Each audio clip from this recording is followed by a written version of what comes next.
Avant de plonger dans cette histoire incroyable, pensez à vous abonner à la chaîne et à activer la cloche. Ici, chaque récit a quelque chose à dire, et vous ne voudrez pas en manquer un seul. L'académie militaire de Westlake était un lieu d'ordre et de rigueur. Chaque matin, les cadets sortaient en uniforme impeccable, bottes cirées et visages fiers, comme s'ils portaient déjà sur leurs épaules le poids d'un avenir glorieux. Les murs résonnaient des pas cadencés, des cris d'instructeurs et du bruit métallique des fusils d'entraînement. Mais au milieu de cette énergie martiale, il y avait une silhouette qui détonnait. Un vieil homme, courbé par les années, poussait son chariot de nettoyage dans les couloirs. Son nom était William Harris. Ses cheveux gris étaient clairsemés, son dos voûté témoignait d'un corps usé, et ses mains portaient les cicatrices du temps. Sa chemise bleu pâle était toujours trop large, ses gants tachés de chlore et de poussière. Aux yeux des cadets, il n'était rien d'autre qu'un simple concierge. Et c'est précisément pour cela qu'il était la cible de leur rire. « Et, papy Poussière, tu as oublié un coin », criait souvent Brian Cooper, un cadet arrogant qui aimait se donner de l'importance. « T'es sûr que tu n'as pas fait la guerre contre les toiles d'araignée » ajoutait son ami Michael Turner, déclenchant des éclats de rire. Chaque insulte ricochait dans les couloirs. Harris ne répondait jamais. Il se contentait de continuer son travail, silencieux, comme s'il était devenu imperméable aux humiliations. Mais parfois, un éclat étrange passait dans ses yeux, une intensité qui déconcertait brièvement ceux qui l'avaient provoqué. Puis elle disparaissait aussitôt, remplacée par l'apparence banale d'un vieillard invisible. Pour les cadets, il n'était rien. Pour les officiers, il n'était qu'un employé de service. Mais derrière son silence, Harris portait en lui une vérité qu'aucun d'eux n'aurait osé imaginer. Le jour où le général Richard Coleman, directeur de l'académie, entra dans le hall principal, tout bascula. Les cadets se figèrent au garde-à-vous. Le général passa lentement devant les rangs, jusqu'à apercevoir le vieux concierge, occupé à essuyer le sol. À la stupéfaction générale, Coleman s'arrêta, le fixa droit dans les yeux, et dit d'une voix claire. « Bonjour. Commandant Harris. » Un silence pesant tomba dans le hall. Les cadets, médusés, échangèrent des regards incrédules. Le vieux concierge, un commandant ? Il venait de comprendre qu'il s'était moqué, non pas d'un simple vieil homme, mais d'un ancien héros de l'armée. Le soleil venait à peine de se lever sur l'académie militaire de Westlake. Dans la grande cour intérieure, les cadets s'alignaient déjà pour la séance d'entraînement matinale. Le son sec du sifflet d'un instructeur résonnait dans l'air, suivi du claquement cadencé des bottes sur le béton. À l'intérieur du bâtiment principal, un autre rituel commençait, celui des moqueries. Dans le hall, on voyait avancer lentement le vieux William Harris, balai en main, tirant derrière lui son seau d'eau tiède. Ses pas lourds, ses gestes fatigués et son silence semblaient irriter autant qu'amuser les jeunes soldats. Brian Cooper, grand, blond, le sourire arrogant, fut le premier à lancer une pique. « Alors, papy Poussière, encore en retard ? À ce rythme, on va marcher dans la saleté avant même que tu aies fini ton tour. » À ses côtés, Michael Turner, son ami inséparable, enchaîna en éclatant de rire. « Tu crois qu'il fait exprès ? Peut-être qu'il s'entraîne à nettoyer les champs de bataille. » Les autres cadets, déjà installés dans le hall en attendant leur appel, rirent aux éclats. Leurs rires résonnèrent dans les couloirs, se mêlant au grincement du balai sur le sol. Mais Harris, comme à son habitude, ne répondit pas. Il leva les yeux un instant, fixant Brian d'un regard profond. Un regard sombre, chargé d'une intensité étrange, qui fit reculer instinctivement le cadet d'un demi-pas. Puis, sans un mot, Harris reprit son travail, balayant lentement les papiers tombés au sol. « Tu vois, » chuchota Michael. Même pas capable de se défendre. Un vrai lâche, ajouta Brian avec mépris. Pour la plupart des cadets, le vieux concierge n'était qu'une distraction quotidienne. Mais il y avait quelqu'un dans ce groupe qui ne riait jamais. Daniel Miller, un cadet sérieux, brun aux yeux clairs, restait souvent silencieux quand les autres se moquaient. Ce matin-là encore, il observait Harris avec une certaine gêne. Il s'approcha de Brian et lui dit à voix basse. « Tu devrais arrêter avec ça. » Brian arqua un sourcil. « Pourquoi ? Tu prends sa défense, maintenant ? Non, mais regarde-le bien. Il a quelque chose. Ce n'est pas juste un vieux balayeur. Michael éclata de rire. Oh, écoutez-moi ce philosophe. Il a quelque chose. Ouais, il a sûrement une collection de balais dans son placard. Tous reprirent leur rire. Daniel, lui, détourna les yeux. Il n'avait aucune preuve, mais il savait une chose, il y avait dans le regard du vieux Harris une profondeur qu'il n'avait jamais vue chez aucun simple concierge. Et cette intuition, il allait bientôt découvrir, n'était pas une erreur. La journée avançait à l'académie de Westlake. Après l'entraînement matinal, les cadets se retrouvèrent en salle d'études. Les murs portaient des portraits de grands officiers, des généraux, des commandants, des héros décorés dont les noms résonnaient encore dans l'histoire militaire. Assis à son pupitre, Daniel Miller avait du mal à se concentrer. Il repensait sans cesse au regard du vieux Harris, ce regard lourd, presque intimidant, qui avait forcé Brian à reculer d'instinct. Il ne parvenait pas à chasser cette impression. Brian, assis derrière lui, lança une boulette de papier qui atterrit sur son bureau. Alors, Daniel, toujours en train de rêver du grand-père du ballet? Les rires fusèrent autour. Michael, hilar, ajouta.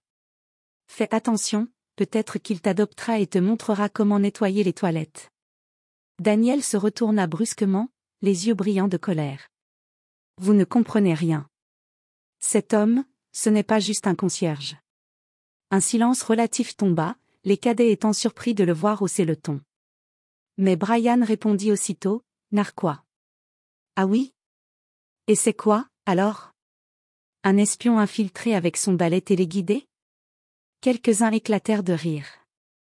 Daniel secoua la tête, dégoûté. Pendant ce temps, Harris entra discrètement dans la salle, son chariot grinçant derrière lui. Il ramassait les papiers tombés au sol, vidait les corbeilles, sans jamais lever les yeux. Pourtant, Daniel remarqua une chose, chaque fois qu'il passait devant les portraits des généraux, son regard changeait. Une ombre passait dans ses yeux, comme s'il connaissait ces visages personnellement, ou comme s'il portait en lui des souvenirs qu'il préférait oublier. Quand Harris se pencha pour ramasser une feuille froissée, Daniel osa lui adresser la parole. Monsieur Harris. Le vieil homme releva la tête, surpris. Les cadets cessèrent de rire un instant. Oui, répondit-il d'une voix rauque, grave, presque cassée. Daniel hésita, puis demanda doucement. Est-ce que, vous avez déjà été soldat? Un silence tomba. Brian leva les yeux au ciel et souffla. Oh non, voilà que ça commence. Harris fixa Daniel. Son regard était perçant, mais pas hostile. Après quelques secondes qui semblèrent une éternité, il répondit. J'ai porté un uniforme, oui. Mais c'était il y a longtemps. Aujourd'hui, je porte celui que tu vois devant toi. Et sans rien ajouter, il reprit son balai. Les rires reprirent derrière Daniel, mais moins fort qu'avant. Même Brian semblait troublé, bien qu'il cherchât à cacher son malaise. Pour Daniel, ce n'était plus un doute, ce vieil homme cachait une histoire. Et il était déterminé à la découvrir. Le lendemain matin, les cadets étaient rassemblés dans le grand hall pour attendre l'inspection. L'air était lourd de tension, car on murmurait que le général Richard Coleman, directeur de l'académie, ferait une visite surprise. Les cadets ajustaient leurs uniformes, certains répétaient discrètement leur salut réglementaire, d'autres essuyaient la sueur sur leur front.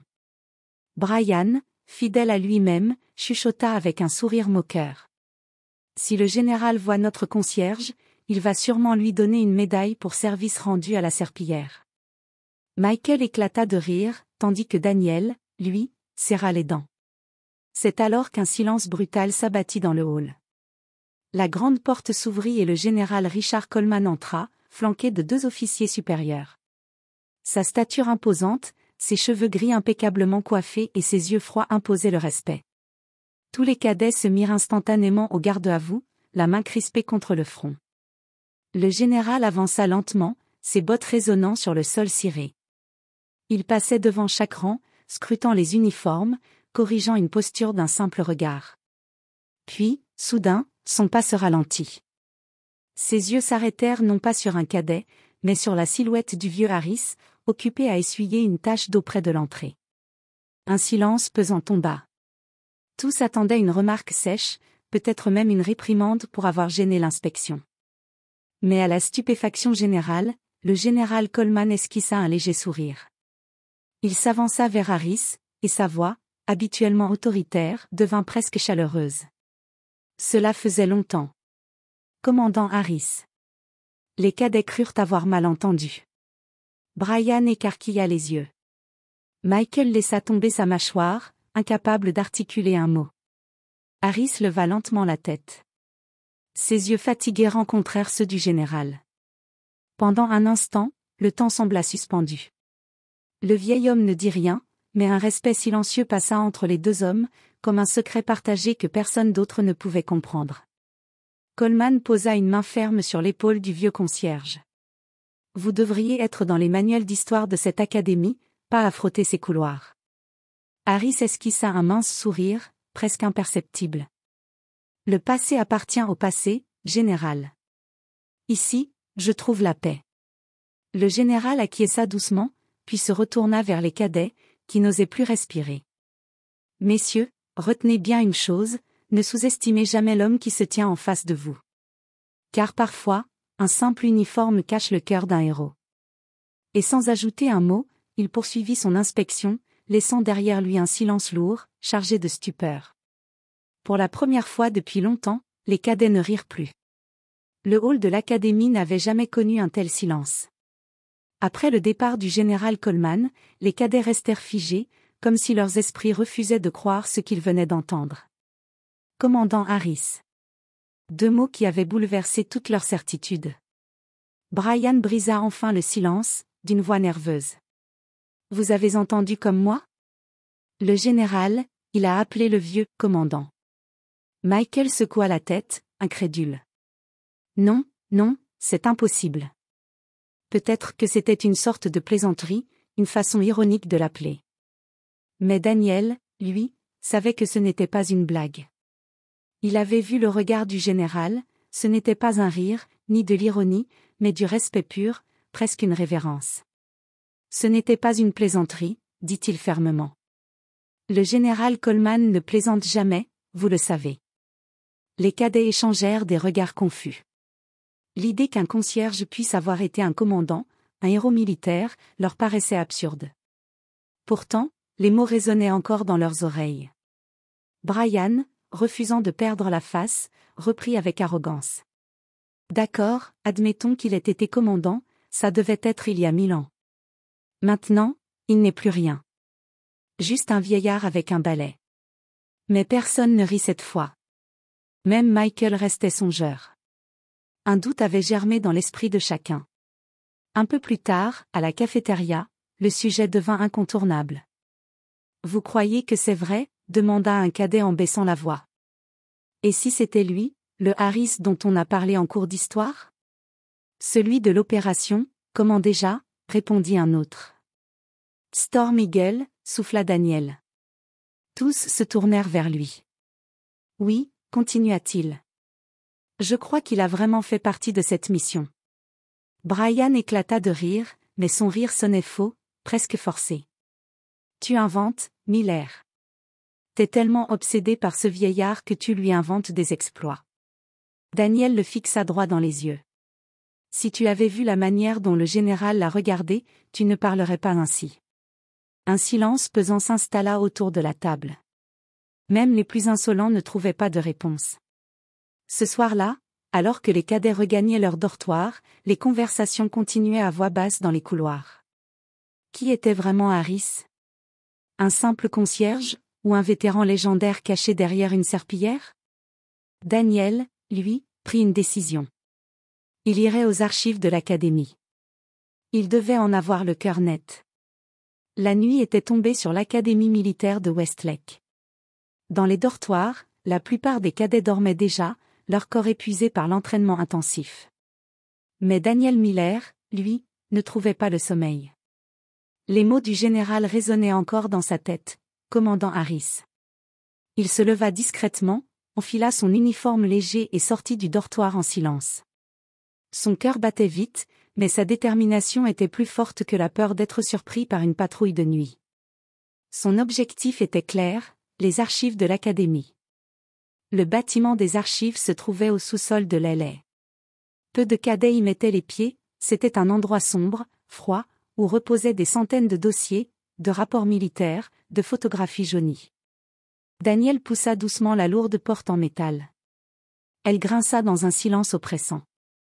À l'intérieur, l'odeur du papier ancien et de la poussière emplissait l'air. Les rangées d'étagères semblaient interminables, comme une bibliothèque de souvenirs oubliés. Il prit une lampe de poche qu'il avait dissimulée dans sa poche et commença à fouiller. « Harris ? Harris ?» murmurait-il en scrutant les étiquettes des dossiers. Après plusieurs minutes, ses yeux tombèrent sur une chemise cartonnée portant l'inscription. « Harry, William Opération classée, 1978 à 1992. » Ses mains tremblaient légèrement quand il ouvrit le dossier. À l'intérieur, il découvrit des rapports militaires détaillés, ornés de tampons rouges, confidentiels et classés. Des photographies en noir et blanc montraient un homme plus jeune, mais au regard familier, William Harris, en uniforme de commandant. Daniel parcourut les pages avidement. Une mission attira particulièrement son attention. Opération Storm Eagle 1985. Il lut à voix basse. Le commandant William Harris a mené une mission de sauvetage en territoire ennemi. 127 soldats encerclés, à court de munitions et de vivres. Contre toute attente, Harris a orchestré une percée nocturne, sauvant l'ensemble du bataillon. Pour cet acte d'héroïsme, il a reçu la Silver Star et la Distinguished Service Cross. Daniel resta figé, la respiration coupée. Cet homme que ses camarades appelaient Papy Poussière avait en réalité été un héros décoré, un sauveur de vie, un commandant dont le nom figurait dans les annales de l'armée américaine. Il tomba ensuite sur une photo. On y voyait Harris, jeune, son uniforme impeccable, ses yeux durs mais fiers, entouré de soldats souriants. En bas, une légende. Commandant William Harris avec son unité après Storm Eagle. Daniel sentit un frisson parcourir son corps. Il n'y avait plus aucun doute. Alors qu'il refermait le dossier, une pensée l'assaillit, si moi je sais, les autres doivent savoir aussi. Mais une autre voix intérieure lui rappelait que Harris avait choisi le silence, l'ombre, et non la gloire. Il rangea soigneusement le dossier, puis sortit des archives avec une seule certitude.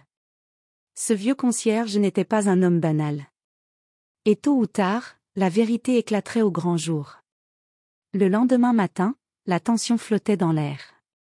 Les cadets étaient rassemblés dans le hall, attendant l'arrivée de leur instructeur. Mais cette fois, l'ambiance n'était pas aux moqueries. Tous avaient encore en mémoire la scène de la veille, lorsque le général Coleman avait appelé le vieux concierge « commandant ». Daniel, lui, n'en pouvait plus de garder le secret. Les dossiers qu'il avait lus dans les archives tournaient dans sa tête comme un tourbillon. Il ne supportait plus d'entendre ses camarades chuchoter avec ironie. Il se leva d'un bond, se plaçant au centre du groupe. « J'ai quelque chose à vous dire », déclara-t-il d'une voix ferme. Les conversations s'arrêtèrent. Tous les regards se tournèrent vers lui.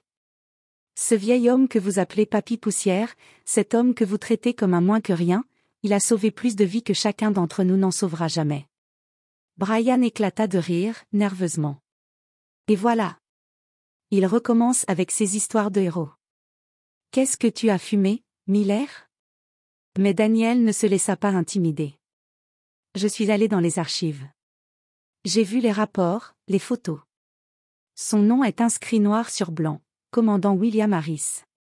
Il a mené l'opération Storm Eagle en 1985. Il a sauvé 127 soldats. Un silence stupéfait suivit ces mots. Certains cadets se regardèrent, hésitant à rire, d'autres restèrent figés. Michael finit par souffler. C'est impossible. C'est à ce moment précis que la porte du hall grinça. Le vieux Harris entra, poussant son chariot comme à son habitude. Son visage portait la même fatigue, ses gestes étaient lents, mais il s'arrêta net en voyant les regards braqués sur lui. Daniel fit un pas vers lui. « Dites-leur, monsieur Harris. Dites-leur qui vous êtes vraiment. » Un silence tendu s'installa. Harris posa son balai, leva les yeux et observa les cadets un à un. Puis il répondit, d'une voix rauque. Ce que Miller dit est vrai. J'ai été commandant. Mais ce temps est révolu. Mes médailles ne nettoient pas le sol de cette académie. Aujourd'hui, je suis juste Harris, le concierge. Les cadets restèrent bouche bée. Même Brian, qui cherchait toujours une réplique cinglante, demeura muet. Harris reprit son balai et ajouta calmement. Vous croyez que l'armée, c'est des médailles et de la gloire. Mais la vérité, c'est du sang, des cris et des camarades que vous n'arrivez pas toujours à sauver. Ce poids-là, aucun uniforme ne peut l'effacer. Il se remit à nettoyer, comme si de rien n'était. Mais pour les cadets, rien n'était plus pareil. 2 jours plus tard, les cadets de l'académie de Westlake prenaient place dans l'amphithéâtre principal. Ce matin-là, un officier invité devait donner un cours d'histoire militaire. L'excitation était palpable, ses leçons étaient rares, et les officiers invités avaient souvent vécu les événements qu'il racontait. L'officier du jour s'appelait colonel James Whittaker, un vétéran respecté, droit comme un piquet malgré son âge avancé. Il monta à la tribune, salua d'un geste sec et commença son exposé. Messieurs, aujourd'hui, nous allons parler d'une opération qui a marqué l'histoire moderne de notre armée, Storm Eagle, 1985. Un frisson parcourut Daniel Miller. Il connaissait ce nom mieux que quiconque dans la salle. Whittaker déroula une carte projetée derrière lui. En 1985, un bataillon américain s'est retrouvé encerclé en territoire ennemi, à court de vivres et de munitions. La situation semblait désespérée. Mais un officier a refusé d'abandonner ses hommes. Il a élaboré un plan de percée nocturne, risqué, presque suicidaire, et il a réussi. Grâce à lui, 127 soldats sont rentrés vivants. Un silence profond régna dans l'amphithéâtre. Les cadets retenaient leur souffle. Cet homme, continua Whittaker, n'était pas un général auréolé de gloire, mais un commandant humble et déterminé. Son nom, William Harris. À cet instant, tous les regards se tournèrent instinctivement vers le fond de la salle. Et là, comme si le destin l'avait voulu, le vieux Harris venait d'entrer, poussant son chariot pour nettoyer après la conférence. Le colonel Whittaker le vit. Son visage s'illumina d'une surprise sincère. « Commandant Harris » s'exclama-t-il. « Par tous les dieux, je ne savais pas que vous étiez ici. » Les cadets furent pétrifiés. Le vieux concierge que la moitié d'entre eux avaient méprisé n'était pas seulement une rumeur, il était bien le héros vivant dont parlait le cours. Brian, pâle comme un linge, murmura presque pour lui-même. « Mon Dieu, c'était vrai ?» Daniel, lui, sentait une fierté l'envahir. Son intuition n'avait pas menti. Harris, cependant, resta impassible. Il esquissa un sourire fatigué et répondit simplement. « Colonel Whittaker, je crains que vous n'idéalisiez trop le passé. Ce jour-là, j'ai fait mon devoir, rien de plus. » Mais le colonel insista. « Rien de plus ? Commandant, vous avez sauvé plus d'une centaine de vies ce soir-là. Si ce n'est pas l'héroïsme, alors qu'est-ce que c'est ?» Un murmure parcourut l'assemblée. Pour la première fois, les cadets regardèrent Harris non plus comme un vieil homme inutile, mais comme une légende vivante. Quelques jours après la révélation en cours d'histoire, l'académie entière était en effervescence. Les cadets parlaient à voix basse, échangeant des théories et des suppositions sur le passé de Harris. Même les instructeurs semblaient intrigués par ce silence chargé de mystère. Ce matin-là, le général Richard Coleman convoqua le vieux concierge dans le hall principal. Tous les cadets présents furent surpris de voir le général apparaître aussitôt. « Commandant Harris », dit Coleman en le saluant d'un signe de tête respectueux, « il est temps que votre histoire soit connue de tous nos cadets. Ils doivent comprendre ce que signifie le mot sacrifice. » Harris, comme à son habitude, resta silencieux. Ses yeux fatigués rencontrèrent ceux du général. « Général » commença-t-il d'une voix rauque, « mon temps de commandement est terminé. Je ne cherche plus la gloire ni l'attention. Je fais mon devoir ici, simplement. » « Et c'est exactement pourquoi ils doivent vous entendre, » répliqua Coleman avec fermeté. « Ils doivent apprendre que le courage se cache parfois sous des habits simples. » Daniel, présent au milieu des cadets, sentit l'excitation et la tension se mêler. Tous les regards étaient braqués sur Harris, qui hésitait. « Très bien, dit-il finalement après un long silence. Si cela peut inspirer ces jeunes hommes, alors je parlerai. Mais sachez. Sa voix se fit plus basse, presque un murmure pour lui-même, sachez que ce n'était pas de la gloire que je cherchais. Seulement de la survie. Le général Coleman fit un geste au cadet pour qu'il s'installe. Harris s'avança lentement devant eux, posant son balai sur le côté. Ses mains, noueuses et ridées, tremblaient légèrement, mais ses yeux brillaient d'une intensité qu'aucun cadet n'avait vue auparavant. Messieurs, commença Harris, ce que vous pensez être le courage, ce n'est souvent que la peur maîtrisée. Ce que vous croyez être des exploits, ce sont des décisions prises dans la panique, avec des vies en jeu. Je ne suis pas un héros.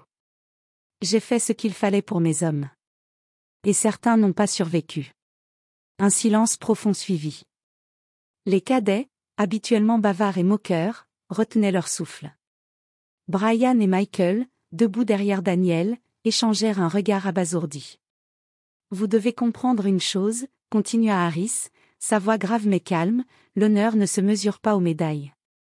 Il se mesure aux vies que vous protégez et à la responsabilité que vous acceptez de porter.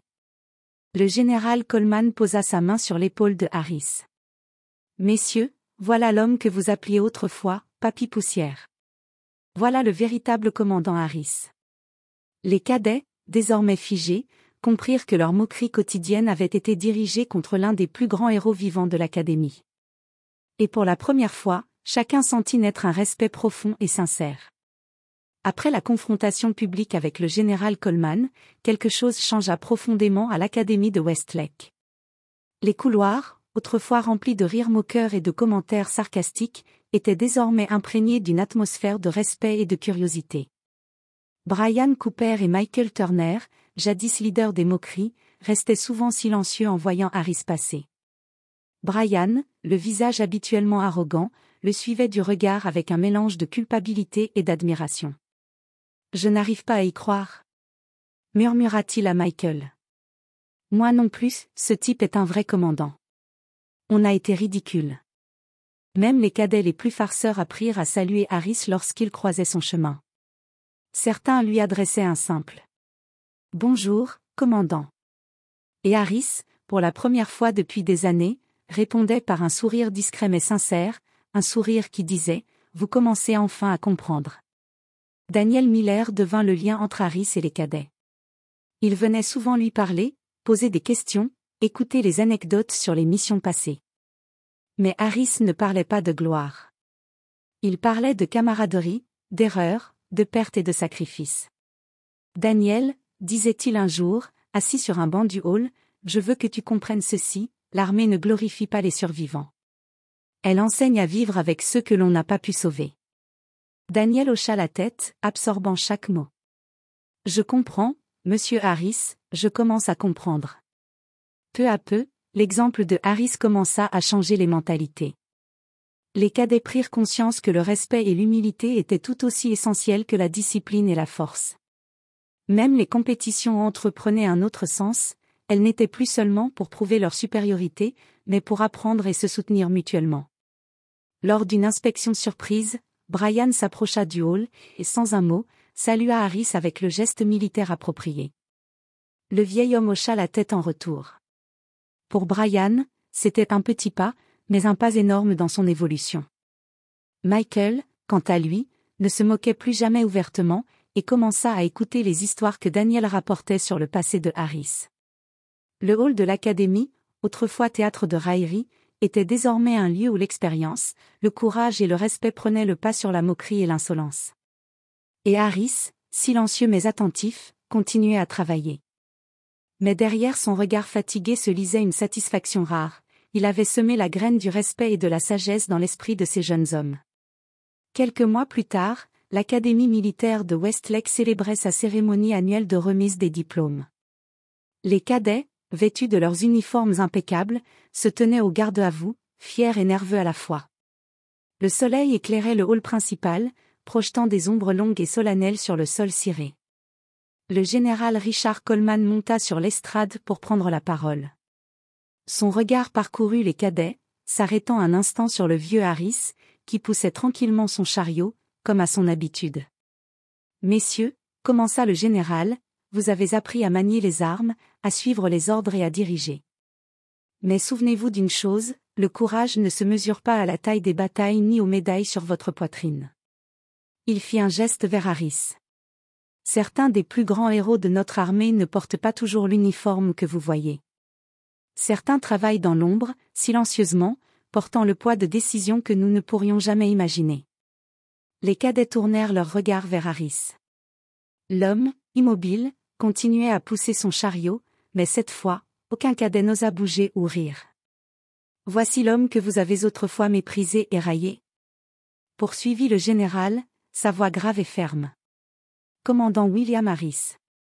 Un homme qui a sauvé des vies, qui a fait preuve d'un courage que peu d'entre nous pourraient égaler, et qui nous enseigne aujourd'hui la plus grande leçon, l'humilité et le respect ne s'achètent pas, ils se gagnent.